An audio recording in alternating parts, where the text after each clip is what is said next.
What if I told you that one of the women who helped save historic Charleston was a realtor? Her name was Susan Pringle Frost. And more than a century ago, at a time when women had very few opportunities in business, Susan built a successful career in real estate and then used her determination to help protect the Charleston we know and love today. The more I learned about her, the more I thought. Susan Pringle Frost was a woman after my own heart. Susan was born in Charleston in 1873, into a prominent low-country family. But her life would not follow the traditional path expected of a woman of her generation. In the early 1900s, she entered the real estate business, an extraordinary move for a woman at that time. She eventually opened her own real estate office and began buying, selling, and restoring historic Charleston properties. But Susan saw something in these old buildings that many others didn't. She didn't simply see aging houses. She saw Charleston's history, and she believed it was worth saving. By the 1920s, many of Charleston's historic buildings were deteriorating, being altered beyond recognition, or simply disappearing. Susan began purchasing threatened properties, particularly along Trad Street, and restoring them rather than tearing them down. She understood that these weren't simply old houses. They were part of Charleston's history, and one property at a time, Susan began demonstrating something that seems obvious to us today. Old buildings could have a future. Her work on Trad Street became part of a much larger idea that preserving Charleston meant protecting not just individual homes, but the character of the city itself. Susan didn't stop with saving individual houses.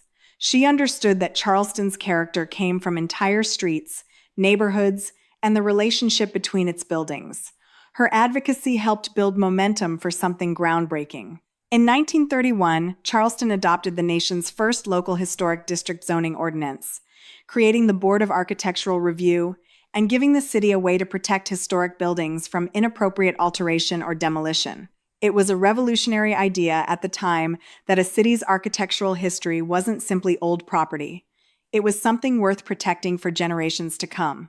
One of the defining moments came in 1920, when the historic Joseph Manigault House was threatened with demolition. Built in 1803, the house was an important example of Charleston's federal architecture. But by the early 20th century, its future was uncertain. Susan Pringle Frost helped rally a group of concerned citizens who believed buildings like this were simply too important to lose. Their efforts helped give birth to the Society for the Preservation of Old Dwellings, known today as the Preservation Society of Charleston. What began with the fight to protect places like the Joseph Manigault House would ultimately help change the way Charleston thought about preservation.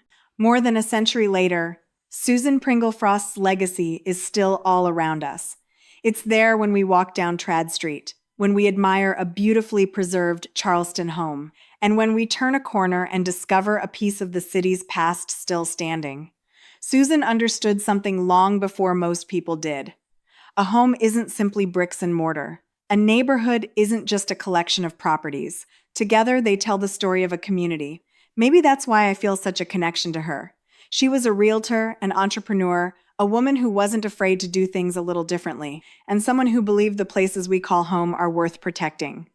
Susan Pringle Frost truly was a woman after my own heart. I'm Amy Bullen, and this is Charleston Living. Until next week, I'll see you around Charleston.